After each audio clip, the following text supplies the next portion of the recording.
All right, folks, I'm ready to get started. Welcome back. Welcome to the first class in the last 3 weeks of school. We have 6 sessions left, including this one, and then we are done. And then, of course, the final. And I have to grade all the finals, and I have to grade papers before that, so I have a lot of work to do. But you have a lot of work to do as well, which is why none of us should be kind of losing focus right now, losing momentum.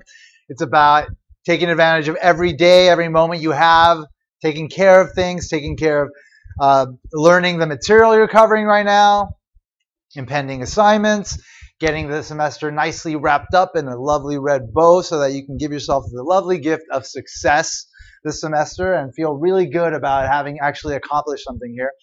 I know some of you are graduating, so congratulations to you for that. But again, it's not over yet, so there's a lot of work to be done before then. As far as the class goes, today we are going to start covering Chapter 13.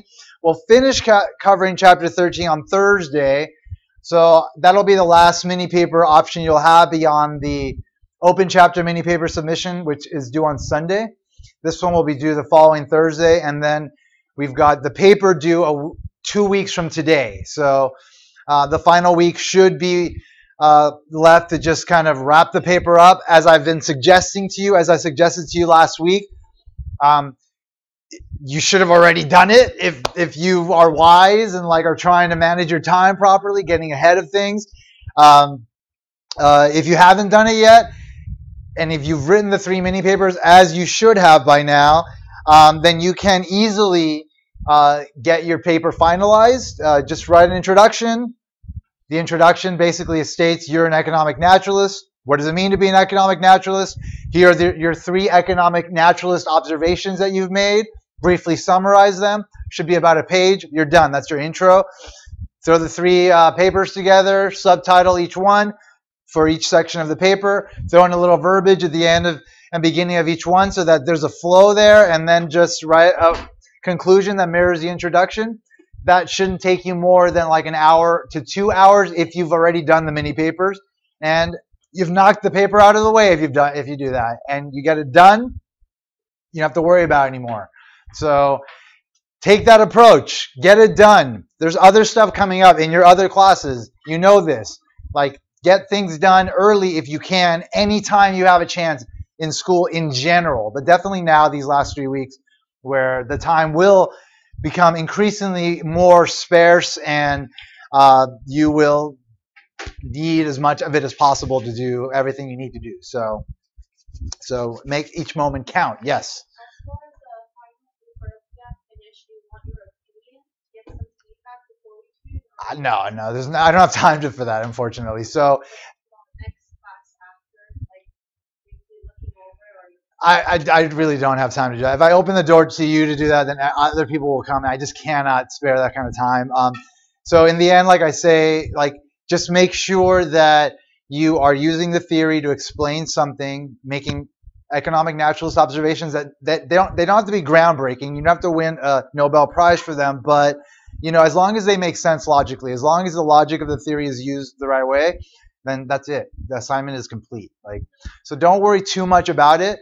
Make sure that the writing is on point, grammar, spelling, all that is a paper.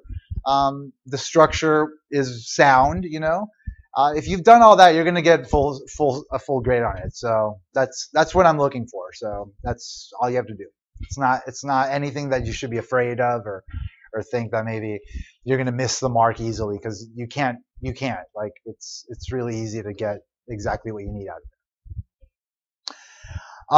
it. So yeah, get the paper done. I'll I have the submission option already available for you. Remember, the paper needs to be submitted to me both in paper, hard copy, and digital form. If not, you will be dramatically hurt by that on your grade. Either you submit the final hard copy paper to me. The last time to do so would be class in 2 weeks. Either you do it then or you do it before then, either in my office hours or just slip it under my door. Make sure that you write that you are in my 310 class, so I know that you are in this class, because I have papers coming from different classes. And that's it. So for those people that don't come to class regularly and just just want to turn the paper in any old time, do so before the deadline, and it'll be fine. So that's 2 weeks from today. And again, we're covering chapter 13 this week, and that'll be the last mini paper on top of the open chapter. So make sure that if you haven't done anything, you at least get those two done. And that's it. Are there any questions about anything with respect to the class and logistics that I can answer before I move on to the material?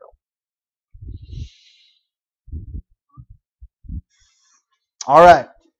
So we talked about game theory in the last chapter. Today we're going to move a step forward in looking at different ways of understanding how firms in oligopolies can best sort of maneuver that landscape that can be complicated for them. In the last chapter, we used game theory to understand that firms can wind up in a prisoner's dilemma, essentially in a situation where there are a few firms with large market power.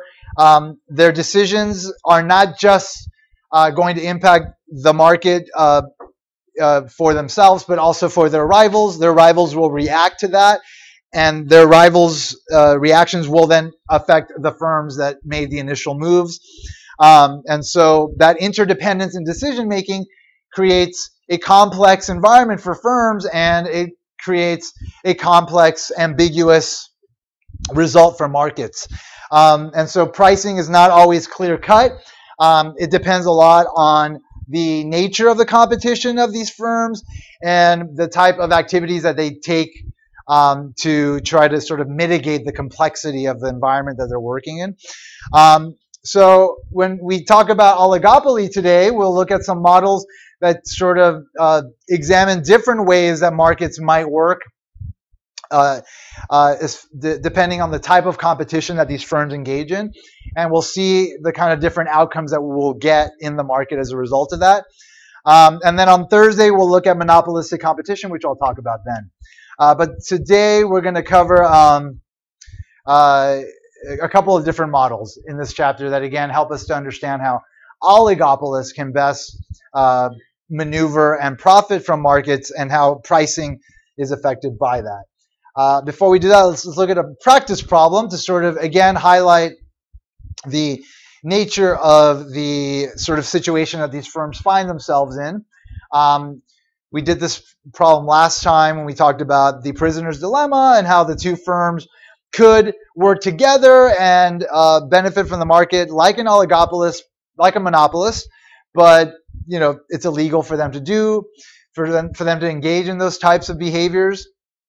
And we talked about how they might be able to overcome that when the market interactions are repeated. So there's an infinite number of rounds that these firms engage in when they have the sort of threat of making less profits because they wind up in situations where they might make agreements to collude and work together and benefit from the market, but then a firm might cheat on that agreement because there's an incentive to do so. When firms do that, then they wind up all cheating on each other and they wind up making zero economic profits in the long run.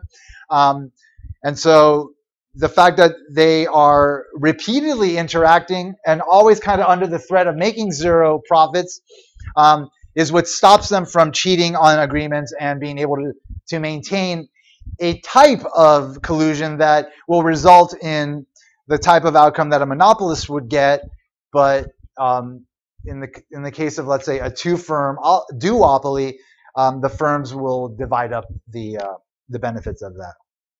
So if we have two duopolists and they have a total cost curve represented by 3.2Q, they don't have fixed costs, they just have variable costs, which means that their marginal cost is constant, which means their average cost of production is constant. The market demand curve is equal to P equals 55 minus 2Q. If the duopolists collude, how much will each produce? So again, collusion means they're working together. If they're working together, they're benefiting like a monopolist, right? So how does a monopolist choose their output level?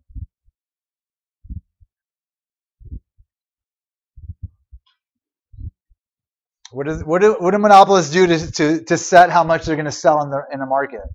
What rule do they follow?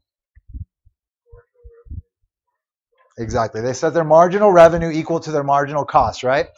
So how do we get marginal revenue from this? Double the slope, right, in absolute value. So that's 55 minus 4Q. What's the marginal cost?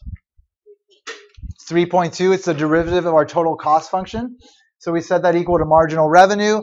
And now we just do a little bit of algebra to solve for our monopoly quantity. Now, will they each produce that monopoly quantity? What will they do with that monopoly quantity? They'll split it, right? Each will produce half of that. All right, so just doing some math here. Subtract 55 from both sides, divide both sides by -4. Gets us to 12.93 would be the quantity that the firms would produce if they managed to collude, if they managed to either explicitly make an agreement, which is illegal and they could get caught for, and obviously there's no way to enforce that, or if they work under the threat of being cheated on in these agreements and don't actually make an agreement explicitly, but make a tacit agreement. They tacitly collude, where they essentially start acting as though they've made an agreement, because they know that if they made an agreement, they would be charging a particular price and producing a certain amount. If they just start behaving that way and just seeing how their rivals behave and then play tit for tat, essentially doing in the next round what everybody else has done in the prior round, then they could maintain the collusion without ever getting together. And in this case, they would produce 12.93 units, and each would produce half, and therefore the output by each firm would be 6.47 units. What price will the colluding duopolists charge? How are we going to get that?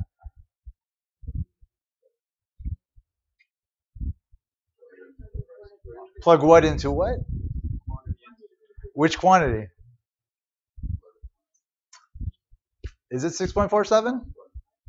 Right, it's got to be the total that they're going to sell together, right? They have to charge the monopoly price, or else they're not going to be able to get the monopoly profit. So plugging in 12.93 into our inverse demand function gets us a price of $29.14. How much profit does each company make? So we got to look at revenues minus costs and then divide that by 2. Or we can do this, which is the other thing I did, which is to put the quantity of each firm in there, multiply by the price here to get the revenue, and then just multiply by total costs to figure out total costs of producing that amount, and you get the profit for the individual firms.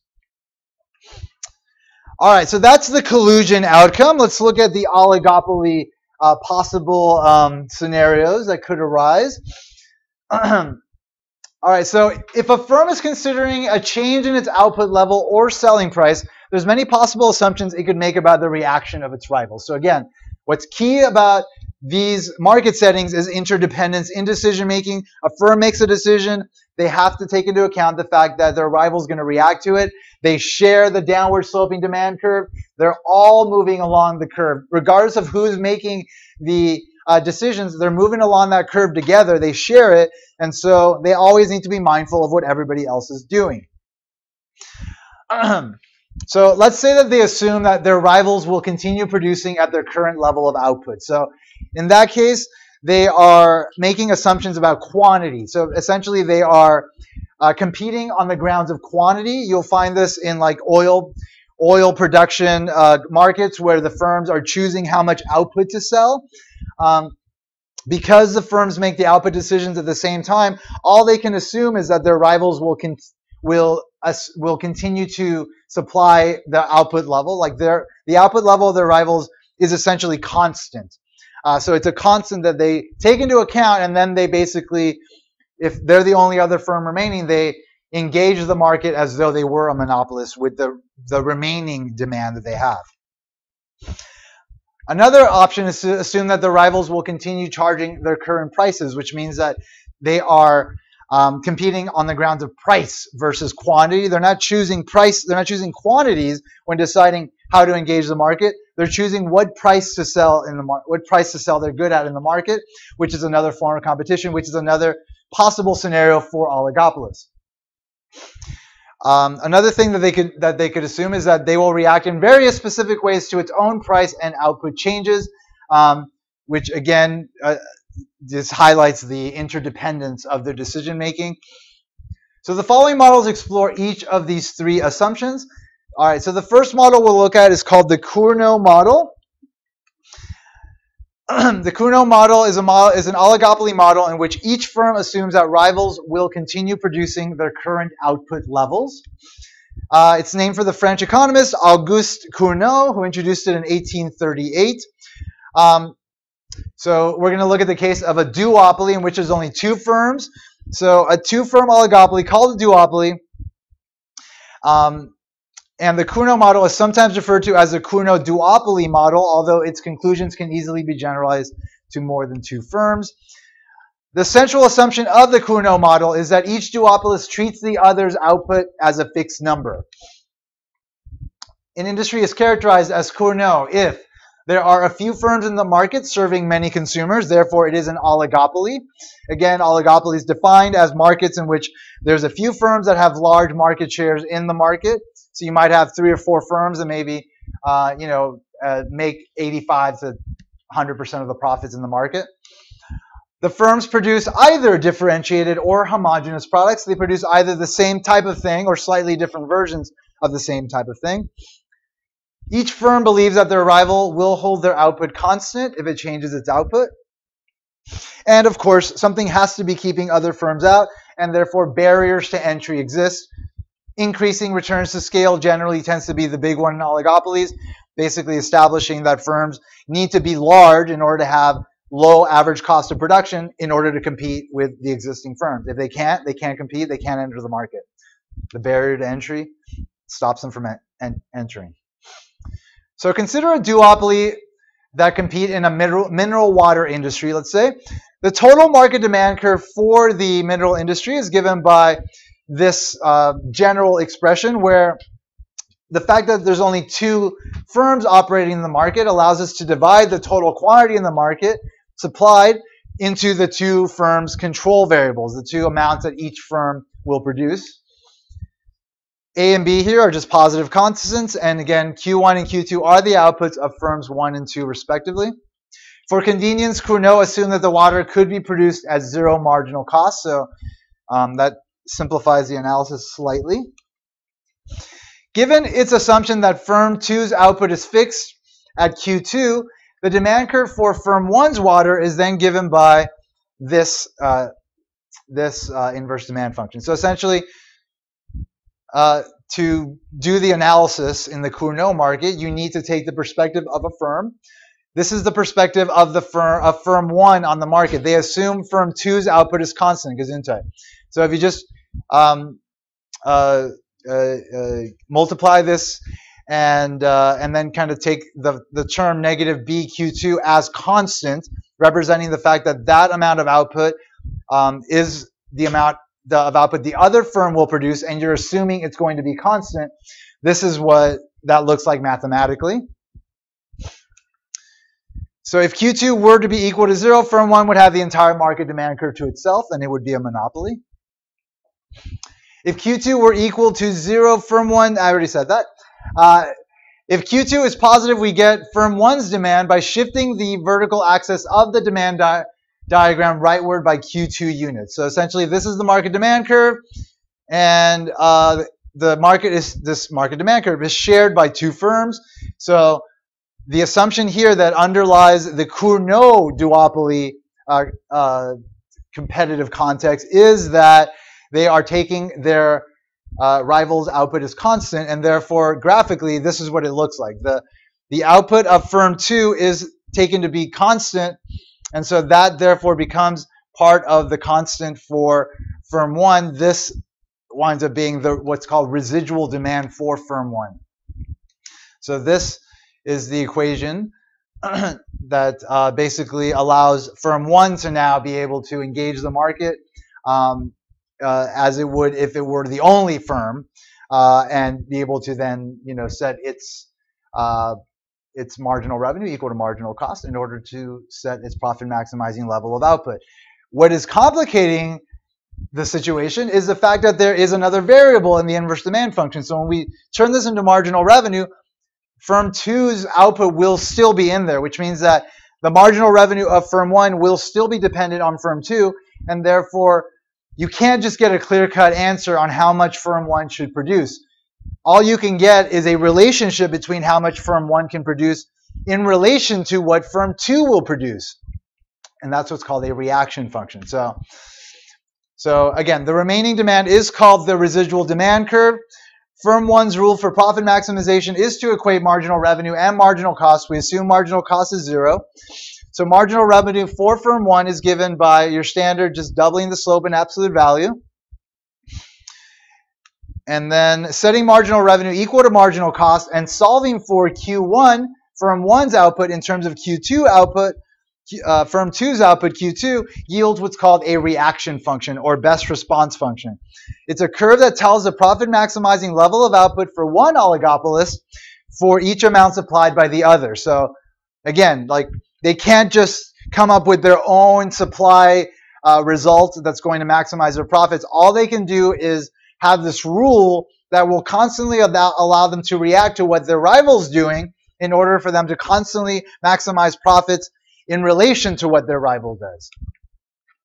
Highlighting again the interdependence in decision making. So this is the marginal revenue set equal to marginal cost, which is equal to 0. And now it's just math. They want to, again, figure out a relation between their output Q1 as a function of firm 2's output Q2.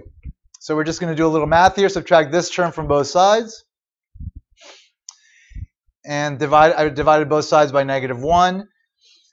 And then I'm going to divide both sides by 2b. And I get firm 1's reaction function. So this is just a very general specification of firm 1's reaction function.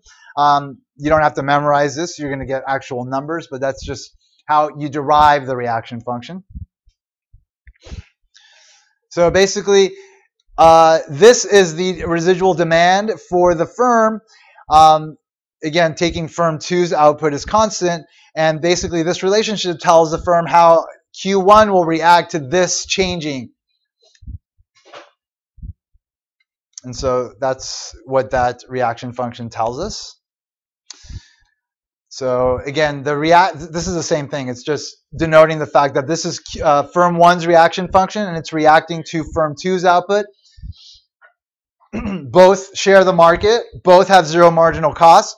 So everything will be symmetric for the second firm as well. So you can derive the exact same relationship for firm 2. Firm 2 will also have a reaction function. Firm 2 will react by setting their output as a function of firm 1's output in the same way. By interacting both of these reaction functions, we will get equilibrium values for this market, how much both firms will supply in this market, given the fact that they compete in this way. They choose their output levels in this way. They choose them at the same time, and they assume that the output of their rivals is going to be constant. So we can plot these reaction functions. So if we have firm 2's output on the y-axis and firm 1's output on the x-axis, and this is firm 1's reaction function, essentially telling it how it's going to respond optimally to what firm 2 chooses. If firm 2 supplies 0 quantity, then firm 1 will supply the monopoly output. They'll be the only firm in the market. If firm 1 supplies 0, then firm 2 should supply their monopoly output.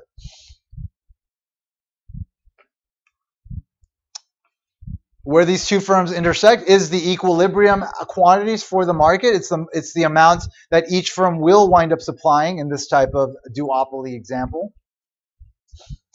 And let's examine why that is. So let's say that firm 1 was a monopolist initially, but firm 2 somehow managed to muscle their way into the market.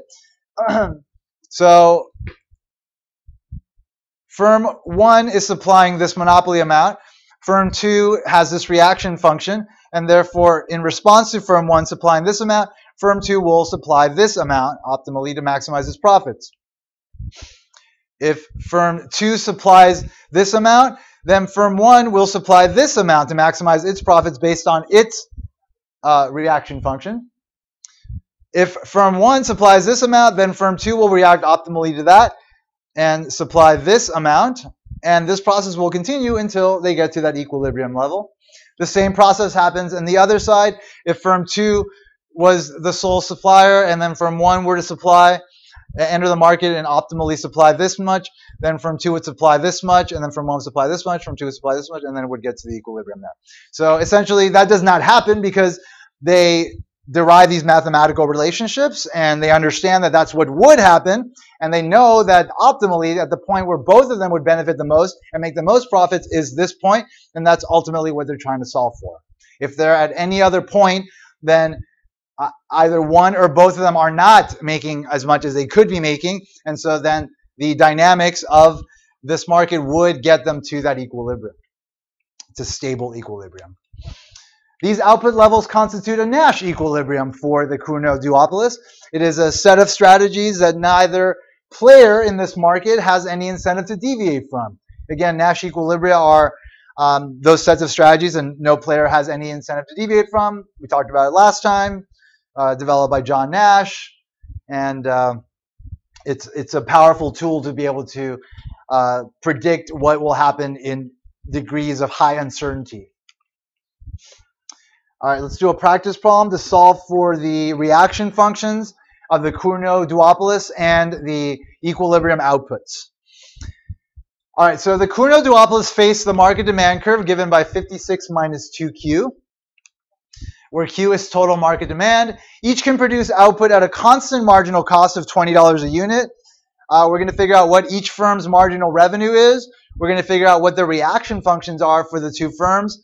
We're going to figure out what the equilibrium Cournot outputs are. And then we're going to figure out what they're going to charge in the market. All right, so what is each firm's marginal revenue? All right, so to get the marginal revenue, remember, you take the perspective of a firm.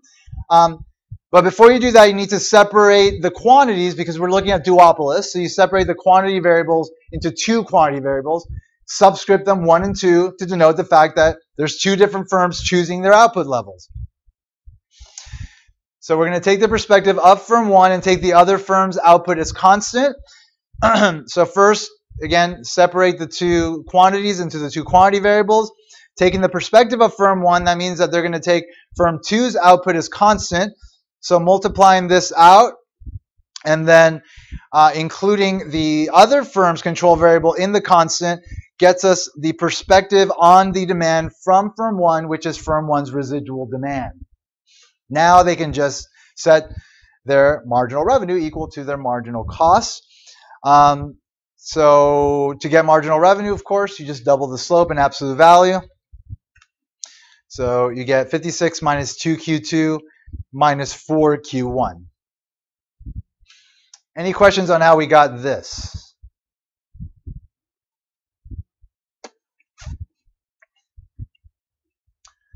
All right, so that's their marginal revenue. And since they're both facing the same demand, then the marginal revenues will be symmetric. We just switch the subscript. So for firm 2, it would just be marginal revenue 2 equals 56 minus 2Q1 minus 4Q2 there. All right, what are the reaction functions for the two firms?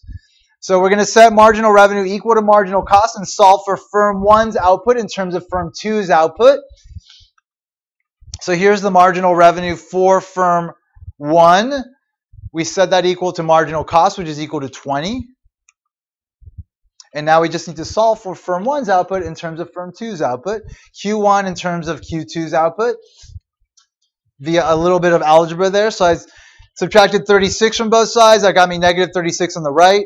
Now I'm going to get negative Q2 on the right. So that's 2Q2 minus 36. Divide both sides by negative 4. And that's going to get me to firm 1's reaction function, firm 1's output as a function of firm 2's output to be Q1 equal to 9 minus 1/2 Q2. So we're looking for the reaction functions of the two firms. We're setting marginal revenues equal to the same marginal cost. Both of them have the same marginal cost. So the process will be the same to derive firm 2's reaction function. And therefore, the reaction function is symmetric. So for firm 2, it's Q2 equals 9 minus 1/2 Q1. If they have different marginal costs, that will result in different reaction functions, but that's not the case in this problem.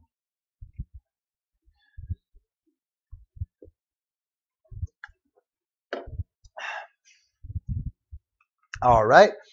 What are the Cournot equilibrium outputs? Well, now we just have two equations with two unknowns, which are the two Q's. So that's just a system of equations. It's just some algebra. So just plugging in one reaction function into the other reaction function will allow us to solve for the Cournot equilibriums. So plugging in firm 2's reaction function into firm 1's reaction function gets us this expression here. Doing a little bit of algebra there. 9 minus 9 halves minus 1/4 Q1 times the negative there, so that's plus there, and then 9 minus 4.5 is 4.5, which is, and then subtracting this from both sides gets us to 3/4 Q1 on the left. Multiply both sides by 4/3, gets us to the Cournot equilibrium output for firm 1 to be 6 units.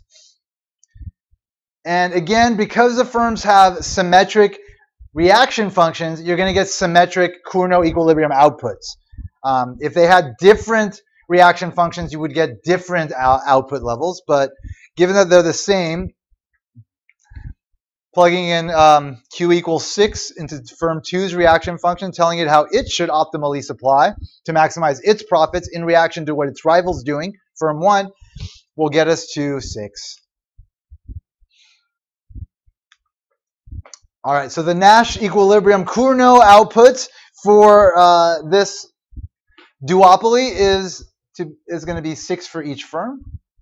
What is the equilibrium price? How are we going to get that? Plug in 12 into our inverse demand function. Plug in the combined quantities of all players in the market.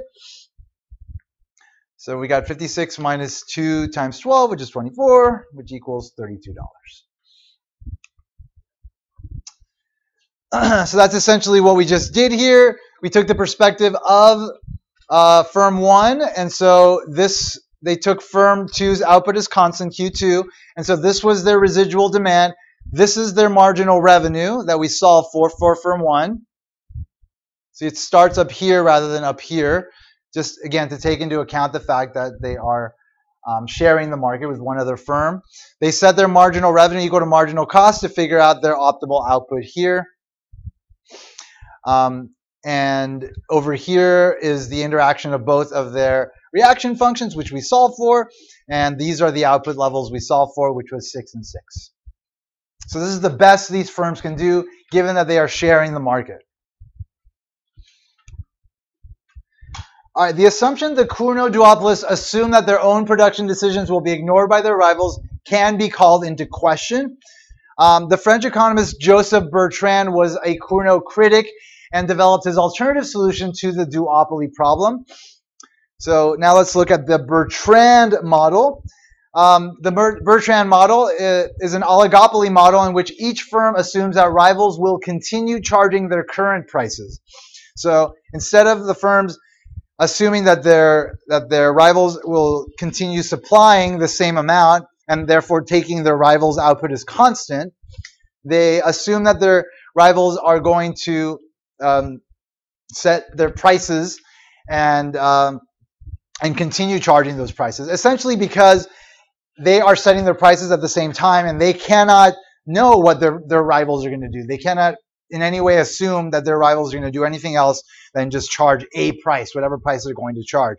So they assume that their rivals will continue charging their current prices. Bertrand's insight was that from the buyer's perspective, what really counts is how the prices are charged by the two firms and how they compare. So that's where Bertrand sort of took a different approach to this, just kind of took the perspective of the buyer.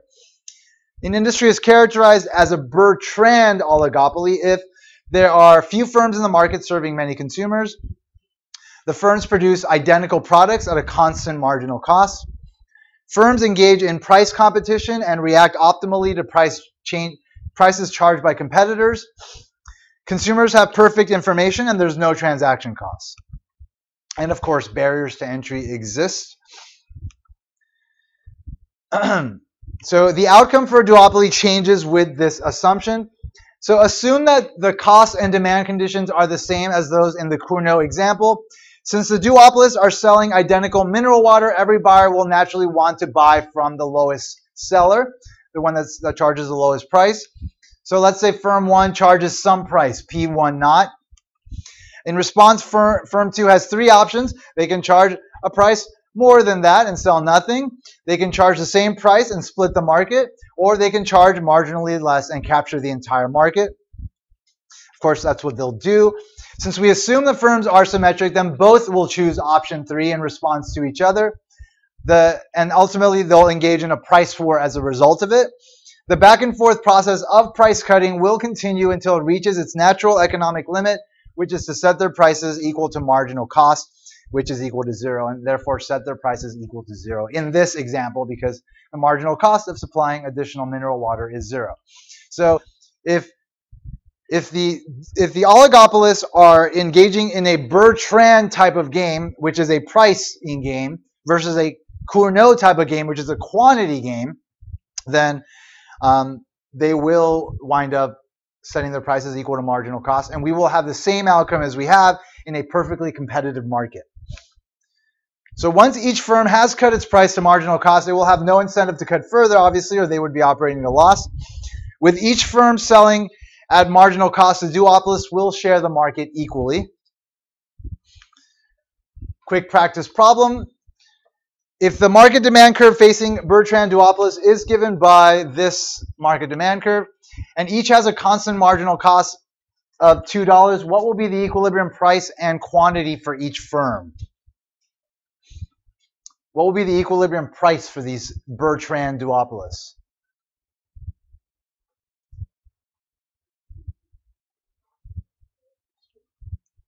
Say it again. It will be 2, right? Because they'll engage in a price war and they'll have to wind up charging their marginal cost. So we're going to get the same outcome as we got in the perfectly competitive market outcome. So as in a competitive industry, the firms will compete each other down to marginal cost. Price will be equal to $2. And we plug that in. Then the quantity that the entire market will supply will be $8, will be 8 units, and therefore each firm will supply 4 units. All right, a seemingly minor change in the initial assumptions about firm behavior that each duopolist takes its rival's price, not quantity, as given, leads to a sharply different equilibrium. Gesundheit. All right, now let's look at the third model. It's called the Stackelberg model. Gesundheit. All right, so the Stackelberg model is going to be similar to the Cournot model, but the only difference is going to be that the firms are not making their decisions at the same time. There's going to be one firm that is going to make their output decision first, and then the other firm has to react to that.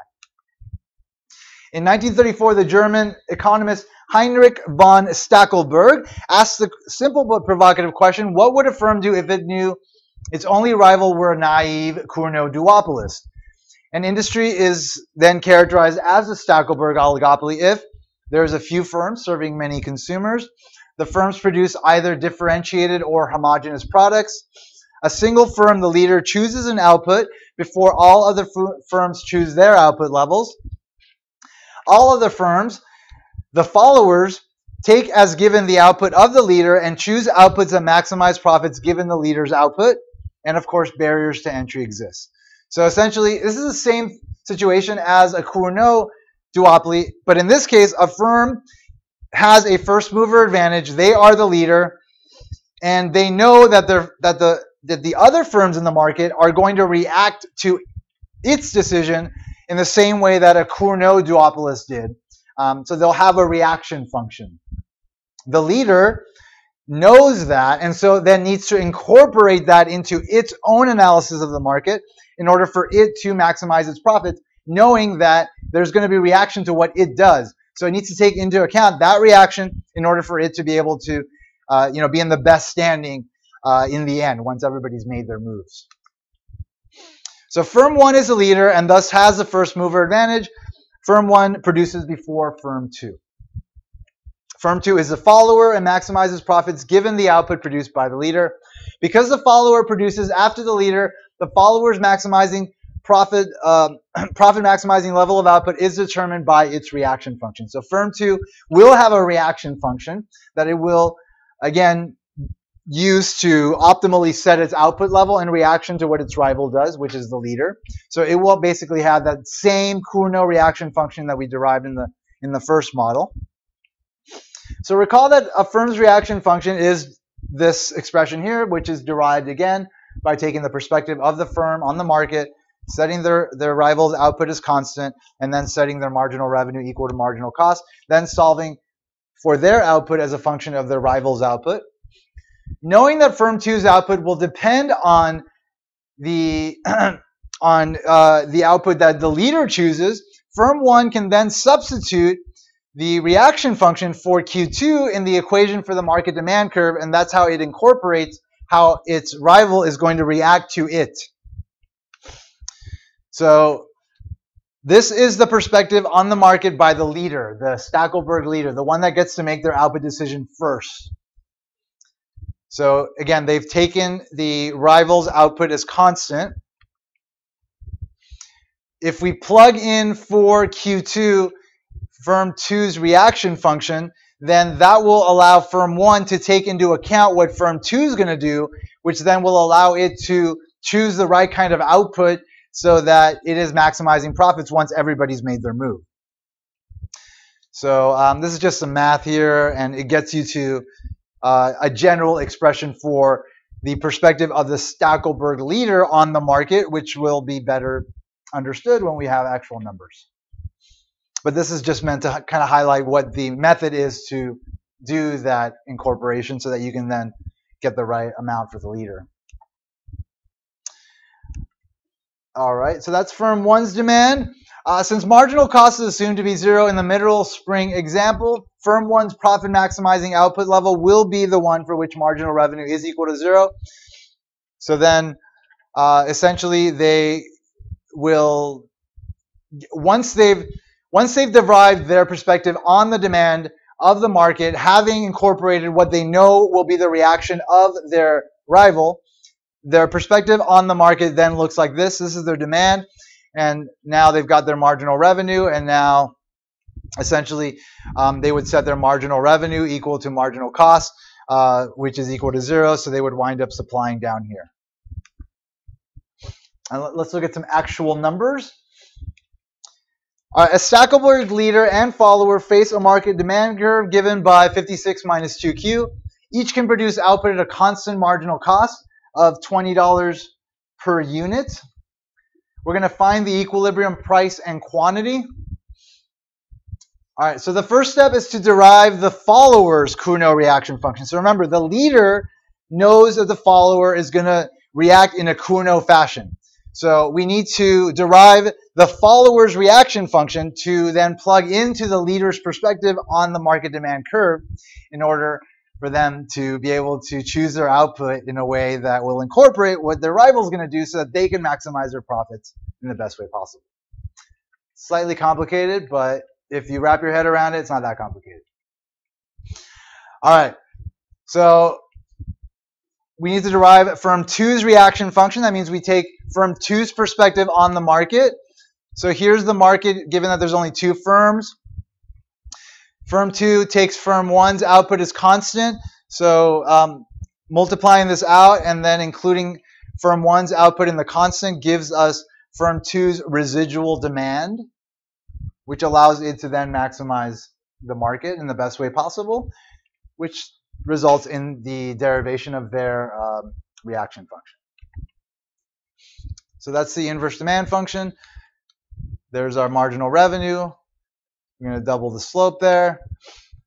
We have marginal cost of 20. And now it's just math. We're going to solve for firm 2's reaction function as a function of firm 1's output.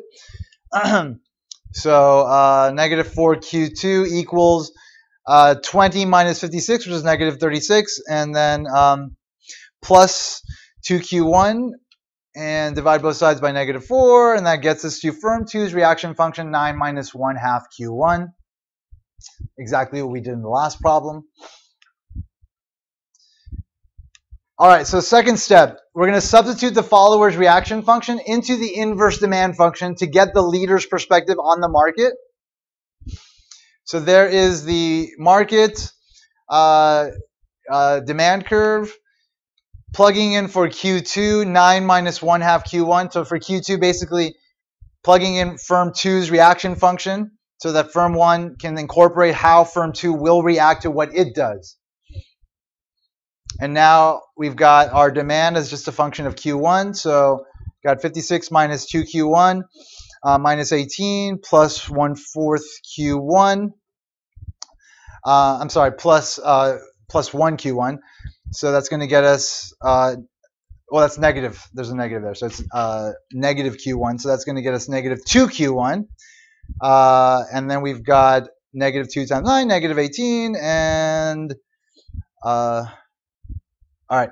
Anyway, combine the Q's and combine the other like terms, and you get finally the Stackelberg leader's perspective on the market that it needs in order to be able to maximize its profits now, knowing what its rival is going to do, having already incorporated that into its perspective on the demand curve.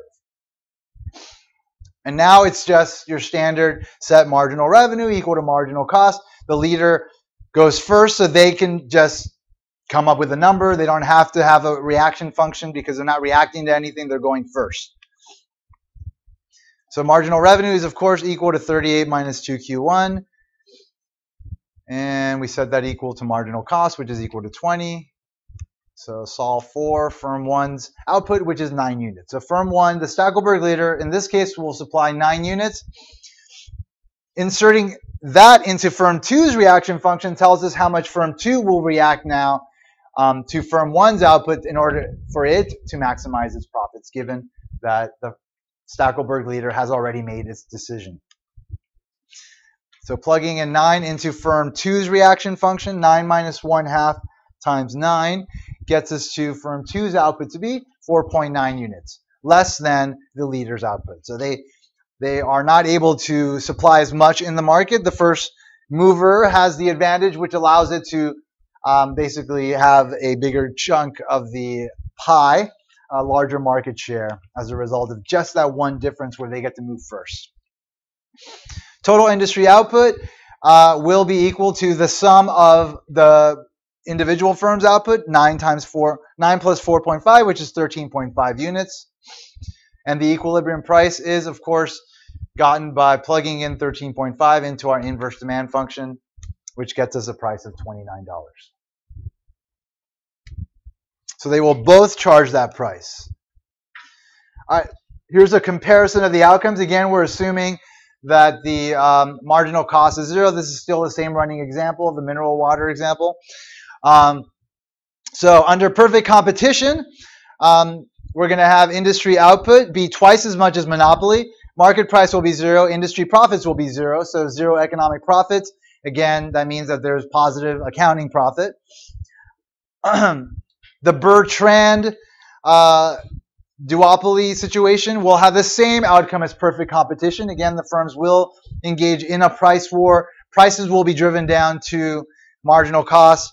In this case, it's 0, and then industry profits will be 0. And industry output will be twice as much as the Bertrand output. I'm sorry, as the monopoly output.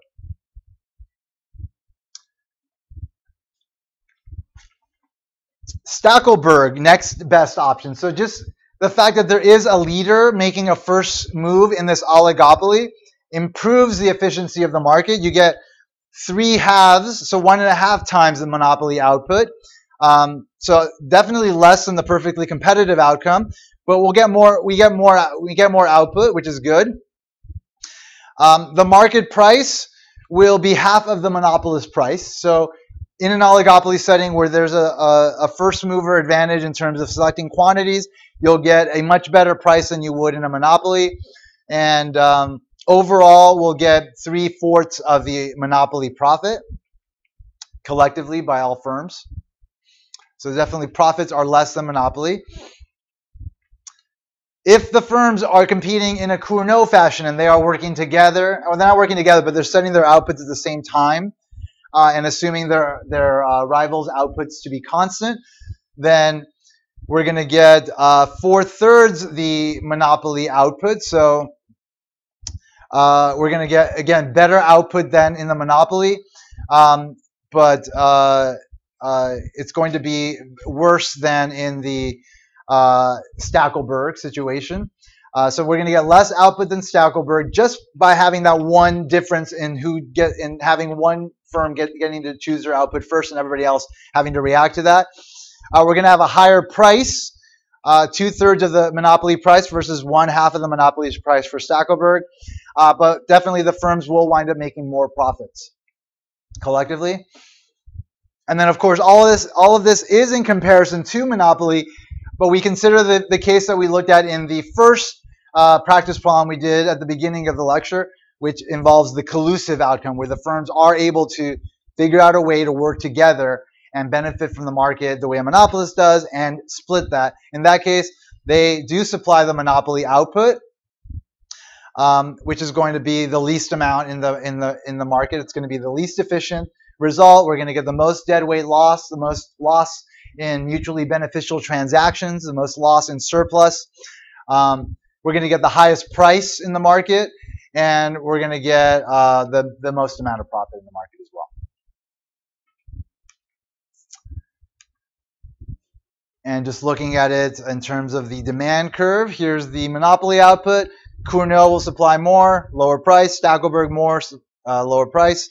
And of course, Bertrand perfect competition will get us down here with the absolute lowest price, the highest consumer surplus, all the consumer surplus in the market. Monopoly, we've got that deadweight loss there in consumer surplus. Consumer surplus is this amount, and then this amount is captured as profit. And then, of course, the in-between cases vary in terms of degree of severity of those outcomes, from worse to better. All right, let's just do one more big practice problem, going through every single case one more time just to solidify your understanding of all of it, and then we'll call it a day. I think I've beat your brains up enough for the day, but let's go a couple more rounds. A duopoly faces the following inverse demand function. P equals 600 minus 2Q. Each can produce output at a constant marginal cost of $300 a unit. We're going to solve for the Cournot equilibrium price, quantities, and individual profits first. So remember, Cournot, that means everybody's choosing their outputs at the same time. There's only two firms. We're considering a duopoly example. So that means the quantities in the market will be, for only two firms, there'll be two quantity variables. Then we're going to solve for the Stackelberg equilibrium price, quantities, and individual firm profits. Then we'll solve for the Bertrand equilibrium quantities and individual firm profits. And then we'll solve for the collusive equilibrium price, quantities, and individual firm profits. All right, so marginal costs are the same across all firms. So for the Cournot, once again, we're taking the perspective of a firm. We're going to solve for the reaction function. So here is the perspective of the market by firm 1. Again, multiplying this out and then including firm 2's output as constant. So 600 minus 3Q2 is the constant for firm 1's perspective on the inverse demand function, which is also called the residual demand for this Cournot duopolist. We're going to set the marginal revenue equal to marginal cost, right? So we're going to double the slope in absolute value there. So there's a marginal revenue for this Cournot duopolist. Set that equal to marginal cost, which is equal to 300. And now we're going to solve for firm 1's reaction function, which is its output as a function of firm 2's output. So we're going to solve for Q1 as a function of Q2 there. So we've got 6Q1, I move that over to the left, subtracted 300 from the right. And now we're just going to divide both sides by 6. So that's firm 1's reaction function. Both have the same marginal cost, so both reaction functions will be the same. The reaction functions will be symmetric. To solve for the quantities, again, you plug in one firm's reaction function into the other firm. So we have 50 minus 0.5. And then plugging in for Q2, firm 2's reaction function. You've got 50 minus 25 plus 0.25 Q2 there. Subtracting 0.25 Q2 from both sides gets us 0.75 Q2 on the left equals 50 minus 25, which is, of course, 25. Divide both sides by 0.75 gets us to the Nash equilibrium. Cournot outputs to be 33.3 units. So again, that's the amount each firm will supply. It's the points that correspond to the intersection of the reaction functions when we looked at it graphically. It's how both firms can, again, maximize their profits, given that there's interdependence in decision making and they have to consider what their rivals are doing. This is the most common setting that you'll find out in the world. So most pricing will involve some kind of iteration of what we've done here, Gesundheit. Because most industries that we all buy from that are sort of the big industries are oligopolies, like the airline industry, the video game industry, the smartphone industry, the cell phone, the carriers. Most industries are oligopolies, and they are all dealing with this interdependence, and it's complicated, and it makes pricing and output and all that complicated. All right, profits. So solving for each firm's profit, we can just plug in their individual outputs, but obviously we need the price for that. So we're going to plug in how much into our inverse demand function to get the price they're going to charge. 66.66, right? Because that's how much they're collectively going to be selling in the market. So 600 minus 3 times 66.66 gets us to a price of $400.02.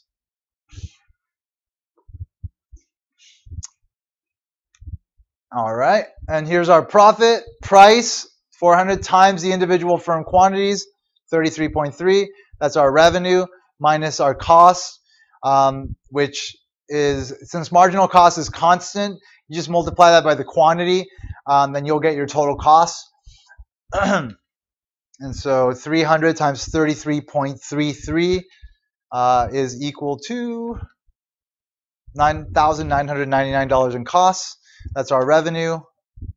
Profits for each individual Cournot duopolist are equal to $3,333.67. Any questions on any of what I just did here? Yeah.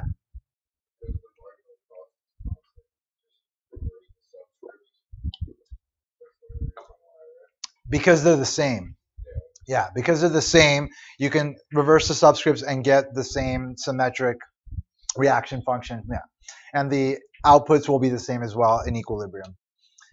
Only because marginal costs are the same. Very good. All right, so here's our output in Cournot. Here's our price. Here's our profit per firm. Now we're going to solve for I think we're doing the Stackelberg next. So in the Stackelberg situation, when there's a duopoly, one firm's a leader, one firm's a follower. That's what the L and the F denote there. So I've just, again, divided up the quantities into the two control variables for the two firms. Marginal cost is the same for each firm. So we're going to solve for Stackelberg equilibrium prices, quantities, and individual firm profits. So what's the first step I need to do here?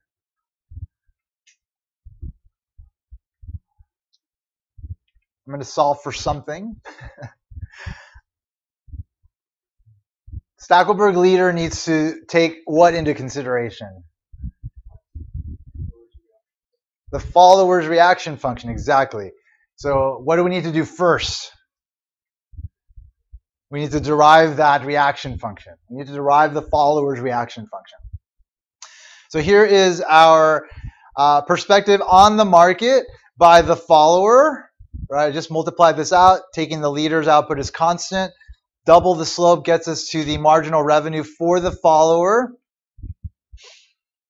Setting that equal to marginal cost of 300. We solve for, again, the follower's Cournot reaction function, which will be the same as the last problem. So just doing the same kind of math here, subtracting 300 from both sides, and then just solving for the followers quantity as a function of the leaders quantity gets us to the Cournot followers reaction function.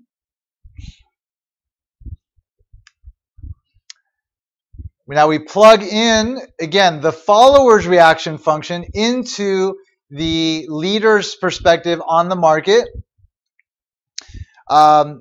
So 600 minus, or I just did it up here. It doesn't matter if you do it.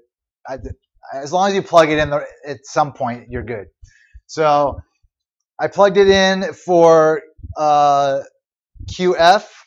So 50 minus 0.5 QL equal to QF there. That's where I got this. So that's where this whole expression came from. And now we've got 600 minus 3 QL minus 150 plus 1.5 QL. That gets me to negative 1.5 QL here and 450. So 450 minus 1.5 QL is the leader's perspective on the market demand curve, having incorporated what the follower is going to do once it chooses its output. All right, so now it just does what any old monopolist would do, set its marginal revenue equal to marginal cost. So we're going to double the slope in absolute value there. Set that equal to marginal cost, which is 300.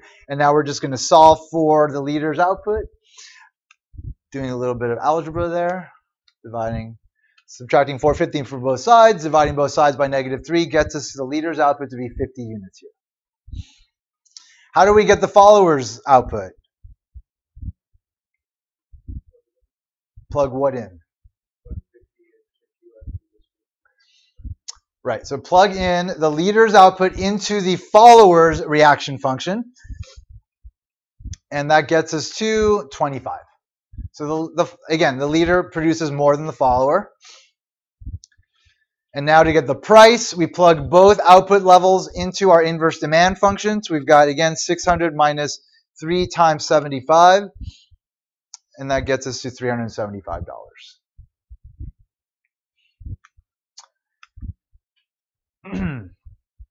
All right, to get the profits, we'll look at each one individually. They're each going to charge the same price. They're going to have their own quantities, though. So 375 times 50 minus, which is the revenue, minus the marginal cost times the amount being sold, which is 50.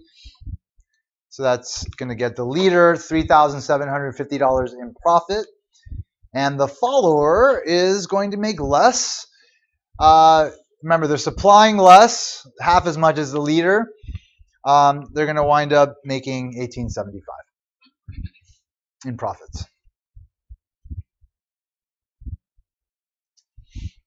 Any questions on this one?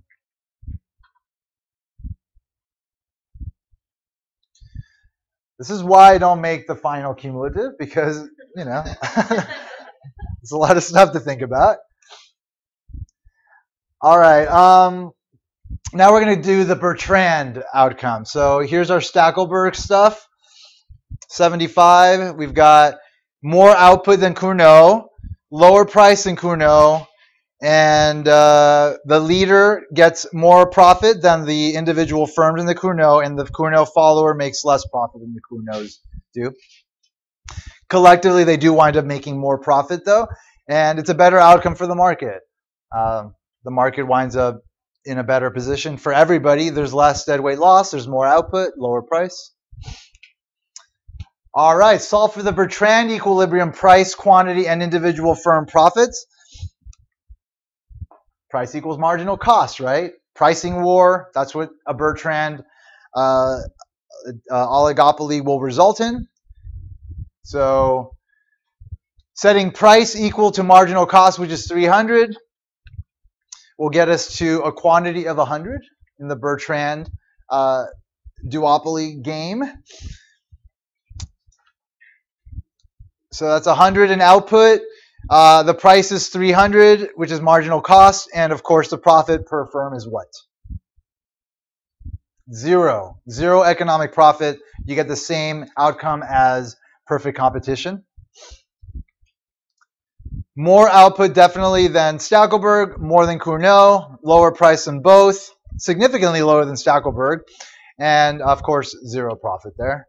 But efficiency at its maximum, consumers benefit the most, consumer surplus at its maximum. And then finally, we're going to solve for the collusive equilibrium price, quantities, and individual firm profits. So how do we do that?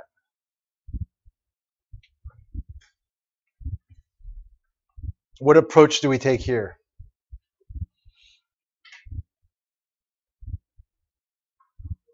We take the monopoly approach. Exactly. We approach the market like a monopolist would. These firms will figure out how to work together, and then they'll divide up the market once they figured out what a monopolist would charge, how much a monopolist would supply, and then divide up those profits.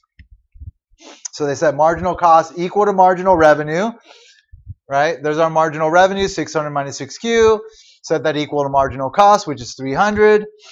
And just doing a little math gets us to 50 units of output in this market. Each firm will produce 25. And again, to get the price, we have to plug in the total quantity into our inverse demand function, which gets us to a price of $450. And then to get the profits, for each individual firm, we're looking at individual firm profits. Again, 450 price times the quantity, 25, price times quantity revenue, minus the total cost, which is the marginal cost, times the quantity, 300 times 25. So profits for each firm will be $37.50. So again, we've got significantly less output than any other situation, because that's what a monopoly will result in. Highest price in the market, that's what a monopoly will result in. Profit per firm, the firms will each make what the Stackelberg leader made in the Stackelberg situation. Definitely more than the Cournots, because they're working together. The Cournots want to work together, but they can't figure it out, so they make less, but it's a better outcome for the market.